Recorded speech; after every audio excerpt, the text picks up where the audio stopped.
Hello my dear new Gurukuls, कैसे हैं आप लोग। उम्मीद करता हूं आप अच्छे होंगे, आपकी प्रिपरेशन अच्छी चल रही होगी। हम इस सीयूईटी की क्रैश कोर्स सीरीज में नेक्स्ट इंस्टॉलमेंट लेके आए हैं। आज हम देखेंगे करंट इलेक्ट्रिसिटी। करंट इलेक्ट्रिसिटी में हमारे कुछ इंपॉर्टेंट टॉपिक्स होते हैं, जैसे रेजिस्टर्स, मोबिलिटी, कंडक्टिविटी, रेजिस्टिविटी और ओम्स लॉ। ठीक है, उसके बाद के टॉपिक्स हम नेक्स्ट वीडियो में देखेंगे, उसके लिए लुकआउट पे रहिएगा। आज के वीडियो के अंदर अभी हम शुरू करते हैं करंट इलेक्ट्रिसिटी से। करंट इलेक्ट्रिसिटी के बारे में बताने से पहले मैं आपको बता दूं, इसी तरह की क्रैश कोर्स सीरीज जो है आपको कॉमर्सशाला के ऊपर मिल जाएगी, जहां पर ही बहुत ही रेप्यूटेड नाम और एक अच्छे टीचर संदीप पाठक आपको कॉमर्स पढ़ा रहे हैं। आप अपने कॉमर्स वाले फ्रेंड्स के साथ उस चैनल को शेयर कर सकते हैं। सिमिलरली इस चैनल को भी फॉलो करना ना भूलिएगा। तो अपने टॉपिक के ऊपर आते हैं, आज के करंट इलेक्ट्रिसिटी।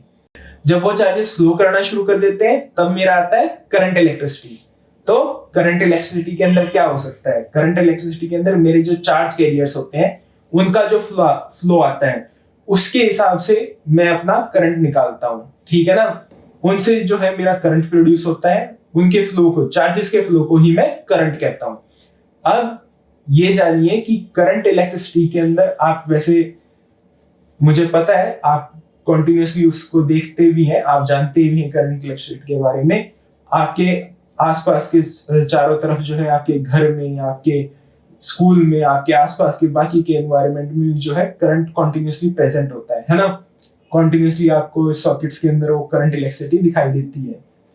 अब बात आती है कि करंट को कैसे हम कैलकुलेट करते हैं, खासतौर पे मेरे कंडक्टर्स में, जिसके अंदर मुझे फोकस करना है इस चैप्टर में। करंट इलेक्ट्रिसिटी की बात करते हुए जब मैं बात करने लग रहा हूं तो मैं देखता हूं कि मेरी जो करंट जो है, करंट की वैल्यू यहां पर आप इसमें देख सकते हैं। करंट की वैल्यू मेरी निकल के आती है del Q I is equal to del Q by del T.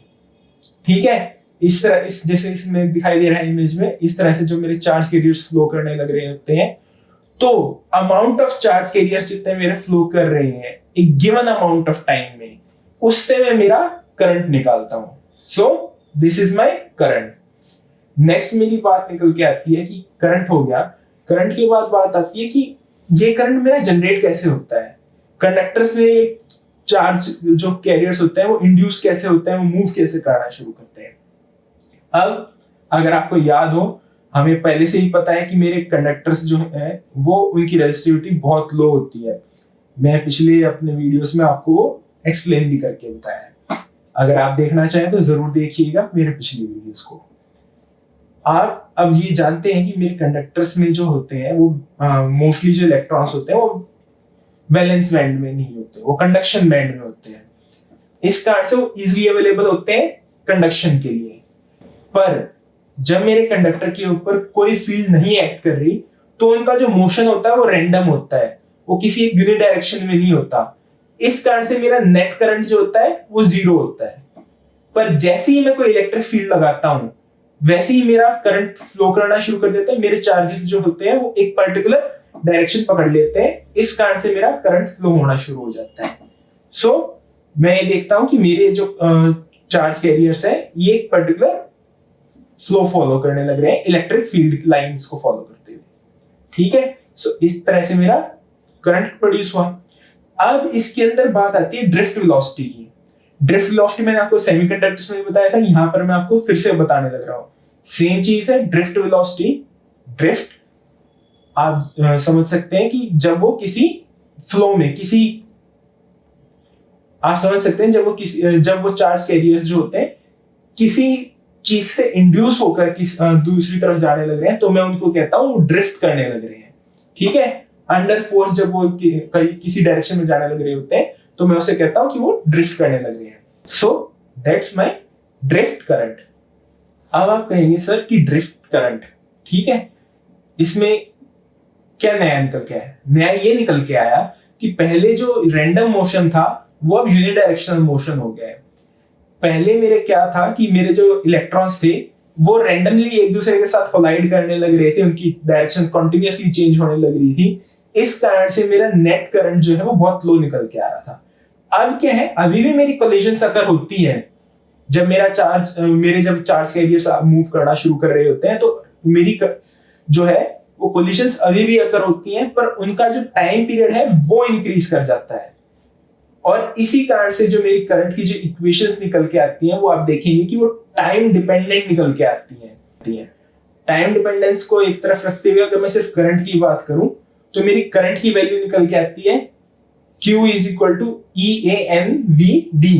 ठीक है, E मेरा इलेक्ट्रॉन का charge, N number of charge carriers, A मेरा एरिया, VD मेरी ड्रिफ्ट वेलोसिटी। ठीक है, so I delta T is equal to Q delta T। ठीक है, NEAVD इंटू डेल्टा T।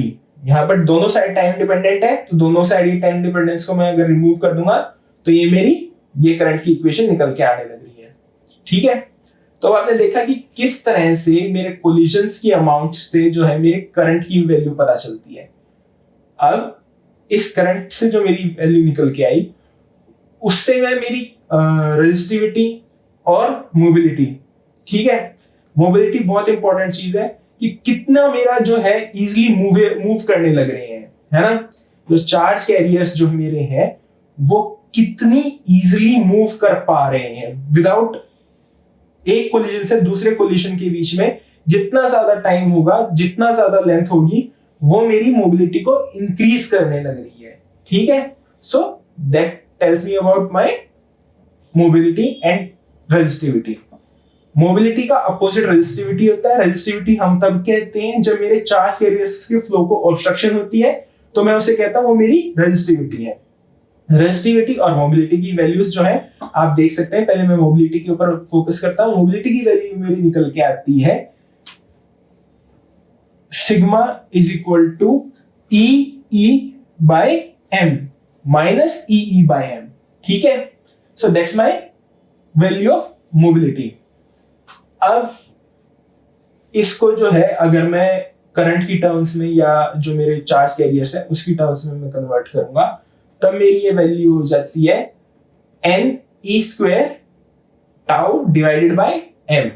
सो इसी तरह से अगर मेरी रेजिस्टिविटी की वैल्यू होगी तो मैंने क्या कहा, resistivity is opposite of my conductivity, so उसकी वैल्यू क्या आ जाएगी, M divided by NE square tau. ठीक है, सो दैट्स माय रेजिस्टिविटी। अब रेजिस्टिविटी होगी, मोबिलिटी होगी, हमें पता चल गया कि कैसे जब जो है चार्ज कैरियर्स मूव करते हुए एक दूसरे से कोलाइड करते हैं तो उसके कारण या तो मेरा करंट स्टॉप हो जाता है या फिर वो मेरा करंट जो है इंड्यूस होता है। ठीक है, सो ये गाइस आपने देख लिया। अब इस चीज का हम यूज करते हैं। ठीक है, इसका हम यूज करते हैं ओम्स लॉ के थ्रू। फिजिसिस्ट ओम थे, उन्होंने जो है ये लॉ दिया था, तो उनके ऊपर ही हमने ये लॉ जो है उसका नाम दिया है ओम्स लॉ। ओम्स लॉ में हम देखते हैं कि मेरा जो करंट है वो डायरेक्टली प्रोपोर्शनल निकल के आने लग रहा है मेरी वोल्टेज की, अप्लाइड वोल्टेज। जितनी भी ज्यादा मैं इलेक्ट्रिक फील्ड या वोल्टेज अप्लाई करने लग रहा हूं उतना ज्यादा मेरा करंट निकाल के आने लग रहा है। अब V is directly proportional to I हमारे पास आ गया, पर अगर ये प्रोपोर्शनल है तो हमें एक कांस्टेंट ऑफ प्रोपोर्शनलिटी भी देना पड़ेगा। वो मेरा होता है रेजिस्टेंस। रेजिस्टेंस जो है वो मेरा opposition to the movement of charges है, ये आप जानते हैं। ठीक है, रेजिस्टेंस को निकालने का, कैलकुलेट करने का तरीका क्या होता है, मैं मेरे रो लेता हूं, ठीक है, यानी कि जो रेजिस्टिविटी ऑफ मटेरियल है L complete length divided by area, rho L into A। ठीक है, सो ये मेरी आती है रेजिस्टेंस, रेजिस्टिविटी। ठीक है, इसका अपोजिट क्या हो जाएगा मेरा, कंडक्टिविटी, राइट। अगर R मेरा रेजिस्टेंस है तो 1/R क्या होगा मेरा, कंडक्टिविटी। तो ये भी आपने जान लिया। अब हम वापस आते हैं हमारे इस पे, V is equal to IR, constant of proportionality R आ गया। किस लिए आ गया वो हमें पता है, क्योंकि मेरा फ्लो ऑफ चार्जेस को ऑब्स्ट्रक्ट होने लग रहा है। ऑब्स्ट्रक्शन का जो अमाउंट है उसको मैं रेजिस्टेंस कहने लग रहा हूं, सो ये मेरी प्रोपोर्शनलिटी जनरेट करके देने लग रहा है। ठीक है, यहां तक आपको समझ में आ गया। अब ओम्स लॉ को समझने के लिए दो तरीके हैं। पहला तो ये बड़ा इंटरेस्टिंग सा तरीका है, यहाँ पर आप देख सकते हैं कैसे वोल्टेज जो है वो करंट को पुश करना चाहती है और मेरी रेजिस्टेंस जो है वो उसको रोकने लग रही है, ठीक है ना। एक तो ये है, दूसरा है मेरा ट्रायंगल मेथड, है ना। V is equal to I R को मैं इस तरह से देख सकता हूं, किस तरह से मैं I अगर मेरे पास हो, करंट हो, तो मैं वोल्टेज और रेजिस्टेंस निकाल सकता हूं। सॉरी, अगर मेरे पास अगर वोल्टेज और रेजिस्टेंस हो तो मैं करंट निकाल सकता हूं। कैसे अगर मेरे पास करंट और रेजिस्टेंस हो तो मैं वोल्टेज निकाल सकता हूं, और कैसे मेरे पास वोल्टेज और करंट हो तो उससे मैं रेजिस्टेंस निकाल सकता हूं, ठीक है। So that's my triangle method of understanding. इससे आप जान जाएंगे कब जो है आप किस तरह से आसानी से कैलकुलेट कर सकते हैं।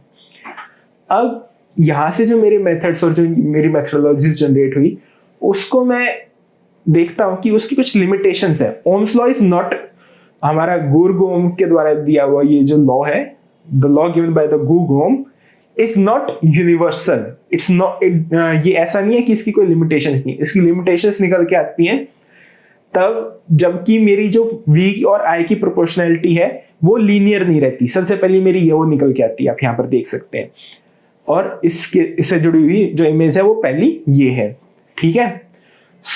यहाँ पर आप देख सकते हैं कि मेरी जो प्रोपोर्शनैलिटी है वो, अगर मैं एक वोल्टेज को एक सर्टेन अमाउंट से बढ़ाऊं तो करंट ज्यादा इंक्रीज होना शुरू हो जाता है। वो इस कारण से होता है क्योंकि अब जो है मेरी आयनाइजेशन स्टार्ट हो जाती है। आयनाइजेशन स्टार्ट होने के कारण मेरी VI प्रोपोर्शनैलिटी बिगड़ जाती है और मेरा ओम्स लॉ जो है वो वायलेट होना शुरू हो जाता है।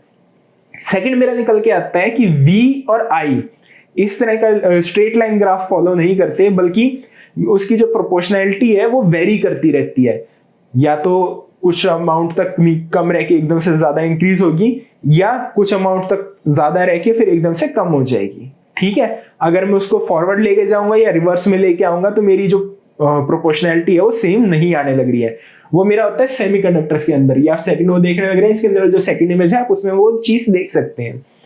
थर्ड मेरा निकल के आता है तब जब मेरा एक से ज्यादा सेम वोल्टेज, एक करंट पे एक से ज्यादा वोल्टेज की वैल्यूज निकल के आने लगे। कुछ ऐसा मटेरियल्स होते हैं जहां पर जो उनका VI ग्राफ जो होता है वो वेरी करता है। ऐसा नहीं होता कि अगर करंट एक है तो वोल्टेज की वैल्यू भी एक ही निकल के आएगी। उस टाइम पे एक से ज्यादा जो मेरा वोल्टेज है उसके ऊपर करंट की वैल्यूज सेम आ सकती है, ठीक है, एंड वाइस वर्सा। अब वो आप इस गैलियम आर्सेनाइड या गैलिना के केस में देखने लग रहे होंगे, ठीक है। ये मेरी थर्ड फिगर बताती है। तो ये मेरी 3 लिमिटेशंस है ओम्स लॉ की, जो कि मुझे बताती है कि Ohm's law is not infallible, it is fallible, ठीक है। अब यहां से मुझे पता चल गया। अब रेजिस्टिविटी की जो मैं आपको बता रहा था, रेजिस्टिविटी को आप समझने के लिए यहां से इस फिगर से भी देख सकते हैं कैसे अलग अलग पैरामीटर्स को एडजस्ट करने से मेरी रेजिस्टिविटी जो है वो चेंज होती रहती है, ठीक है। रेजिस्टिविटी के बारे में जानिए। रेजिस्टिविटी के बारे में मैं इसलिए बता रहा हूं क्योंकि मैं अब इससे जुड़ा हुआ एक और कंसेप्ट मैं आपको बताने वाला हूं, करंट, एनर्जी एंड पावर का, ठीक है। यहां पर करंट, एनर्जी, पावर को जानने से पहले भी हम एक चीज और देख लेते हैं, मेरी करंट डेंसिटी की, कि मेरी अमाउंट ऑफ करंट कितना फ्लो होने लग रहा है, कहां से फ्लो होने लग रहा है, ठीक है। उसको देखते हैं। मेरा करंट होता है, आप देख सकते हैं, I is equal to sigma J, ठीक है ना। यहां पर आप देख सकते हैं जो मेरा करंट है वो आता है current density multiplied by constant, ठीक है ना। इस कांस्टेंट को कैसे हम कैलकुलेट करते हैं वो भी मैं आपको दिखाने लग रहा हूं। So that gives me my current, ठीक है। अब मेरा आता है कार्बन रेजिस्टर्स। कार्बन रेजिस्टर्स से पहले मैं आपको इलेक्ट्रिक एनर्जी एंड पावर बताने लग रहा था। पावर कैलकुलेट करने के लिए मैं क्या करूंगा, पावर कैलकुलेट करने के लिए मुझे निकालना होगा कि कितनी मेरी एनर्जी गई और कितने टाइम में, that is basically energy divided by time. Energy को देने के मेरे पास 2 मेथड्स हैं। पहला मैं बताऊं I into V into T, current, voltage, time.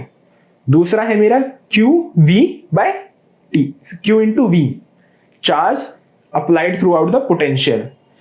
तो ये मेरी एनर्जी हो जाएगी। दोनों ही कंडीशंस में जब मैं T से डिवाइड करूंगा तब मेरी वैल्यू क्या निकल के आने लग रही है, P is equal to IV, या फिर अगर इसको रेजिस्टेंस की टर्म्स में ले, P is equal to I square R, या फिर P is equal to V square divided by R. ये मेरी जो है पावर की वैल्यूज आ गई। अब मैं देखता हूं कि मेरा जो ये कंसेप्ट है और रेजिस्टेंस जो है, रेजिस्टेंस के बारे में मैं खास तौर पे देखता हूँ। रेजिस्टेंस में हम मोस्टली डील करते हैं कार्बन रेजिस्टर से। कार्बन रेजिस्टर्स जो होते हैं आप यहाँ पर देख सकते हैं, ये इस तरह के मेरे कार्बन रेजिस्टर्स एग्जिस्ट करते हैं। कार्बन रेजिस्टर्स के इंटरनल जो होते हैं आप देखने लग रही होंगी, इस तरह से होता है कि दोनों साइड एक फिलामेंट होती है, बीच में मेरा कार्बन टेप्ड होता है और वो जो है मेरी रेजिस्टेंस जनरेट करके देता है। अब कार्बन रेजिस्टर्स के मामले में आपको जानना जरूरी है कि मेरी जो वैल्यूज हैं, ठीक है, वो मैं कैसे कैलकुलेट करता हूं। तो कार्बन रेजिस्टर्स के ऊपर आपको जनरली 4 बैंड्स दिखाई देंगे। पहला बैंड होता है वो आपके फर्स्ट डिजिट को डिनोट करता है। सेकंड जो होता है वो आपके सेकंड डिजिट को डिनोट करता है।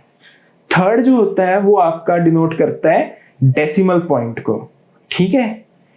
और फोर्थ बैंड जो होता है वो आपका डिनोट करता है आपकी टॉलरेंस को। टॉलरेंस मेरी 2 टाइप की होती है। गोल्ड अगर मेरी है तो वो मेरी है 5% और अगर सिल्वर है तो वो है मेरी 10%। नेक्स्ट मेरा आता है कलर कोडिंग में मैं किस तरह से इंडिविजुअल कलर्स को मेरे इंटीजर्स के साथ रिलेट करता हूं। सो यहां पर आप देखने लग रही होंगी BLBR, यहां पर आप देखने होंगे BLBR ROYG BVGW, ठीक है। सो कलर कोडिंग में आप देख सकते हैं ये मेरा निकल के आने लग रहा है। कलर कोडिंग को याद करने के लिए आप प्लीज ये कलर्स याद कर लीजिएगा और उनसे जुड़े हुए इंटीजर वैल्यूज याद कर लीजिएगा। Black, brown, red, orange, yellow, green, blue, violet, grey and white, ठीक है। 0 1 2 3 अप टू 9, ठीक है गाइस। सो ये हो गया मेरी कलर कोडिंग। अब मैं कलर कोडिंग जान ली। अब मेरे रजिस्टर्स को जो होता है मैं 2 तरीके से अलाइन कर सकता हूं। पहला होता है सीरीज में, दूसरा होता है पैरेलल में। सीरीज में याद रखना यहां पर मेरी वोल्टेज डिफरेंट आती है, करंट सेम फ्लो होता है। पैरेलल में मेरा वोल्टेज सेम होती है और करंट डिफरेंट निकल के आता है, ठीक है। उसके लिए आप इस इमेज को देख सकते हैं, ये हमने गिफ्ट चला रखा है, इसके अंदर आप इजीली देख सकते होंगे सीरीज, पैरेलल, ठीक है। दोनों के अंदर किस तरह से मेरी फंक्शनिंग होती है वो देख रहे हैं। अब मेरा होता है कि टेम्परेचर के साथ जो होता है मेरे अलग अलग मटेरियल्स होते हैं, उनकी जो होती है वो रेजिस्टिविटी चेंज होती है, ठीक है। कुछ मेरे मटेरियल्स, अब रेजिस्टिविटी जो होती है उसकी वैल्यूज जो होती है वो बहुत हाईली डिफर करती है। कुछ इन मटेरियल से मेरी -18 ओम्स की होती है, कुछ में मेरी 10⁻18 ओम्स की होती है। एयर की जैसे होती है वो 10⁻16 होती है, ठीक है। आप यहां पर इसमें देख सकते हैं। अब जो होता है मेरा टेम्परेचर डिपेंडेंस निकल के आता है। कुछ मेरे मटेरियल्स होते हैं जो कि जितना ज्यादा मैं उनकी टेम्परेचर बढ़ाऊंगा, उनकी जैसे कॉपर है, उनकी रेजिस्टेंस इंक्रीज होती जाती है। उसके लिए मेरा एक फॉर्मूला भी होता है, वो आप देख सकते हैं, ठीक है। अब जितना ज्यादा मेरी वैल्यू टेम्परेचर की इंक्रीज होने लग रही है, उतनी ज्यादा मेरी रेजिस्टेंस इंक्रीज हो रही है। उसका कारण क्या होता है, मेरी नंबर ऑफ कोलिजन्स जो होती हैं वो आपस में इलेक्ट्रॉन्स की, वो इंक्रीज हो जाती हैं, वो मेरी ड्रिफ्ट वेलोसिटी को कम कर देती है। इस कारण से मेरी रेजिस्टेंस इंक्रीज हो जाती है। नेक्स्ट आता है कुछ ऐसे होते हैं जिनका लीनियर ग्राफ निकल के आता है कि मेरी रेजिस्टेंस जो है वो एक सेट वैल्यू से होती है और थोड़ी बहुत ज्यादा इंक्रीज हो जाएगी, एक्स्ट्रा अमाउंट में इंक्रीज नहीं होगी। थर्ड टाइप होता है मेरे सेमीकंडक्टर्स, जिसके अंदर विद टेम्परेचर जो है मेरी रेजिस्टेंस बढ़ने की बजाय कम हो जाती है, ठीक है। तो इंस्टेड ऑफ इंक्रीज मेरा इसमें क्या होने लग रहा है, मेरी जो वैल्यू है, जो मेरी जो रेजिस्टेंस की वैल्यू है वो कम होने लग रही है। So guys, this was my resistance. आज का हमारा टॉपिक यहां पर कंक्लूड होता है। नेक्स्ट वीडियो में हम देखेंगे किस तरह से हम ईएमएफ कैलकुलेट कर सकते हैं, किस तरह से हमारे दूसरे लॉस निकल के आते हैं, किरचॉफ्स लॉस जो हैं वो निकल के आते हैं, उसके बारे में हम उसमें स्टडी करेंगे। सो गाइस, अगर आपको ये वीडियो अच्छी लगी हो तो प्लीज इस चैनल को सब्सक्राइब कीजिएगा, इस चैनल के बेल बटन को हिट कीजिएगा ताकि अगली वीडियो के बारे में आपको पता चलता रहे। अगर कोई आपके कमेंट्स हैं तो प्लीज उसे नीचे मेंशन कीजिएगा। अब मिलते हैं नेक्स्ट वीडियो में। Thank you.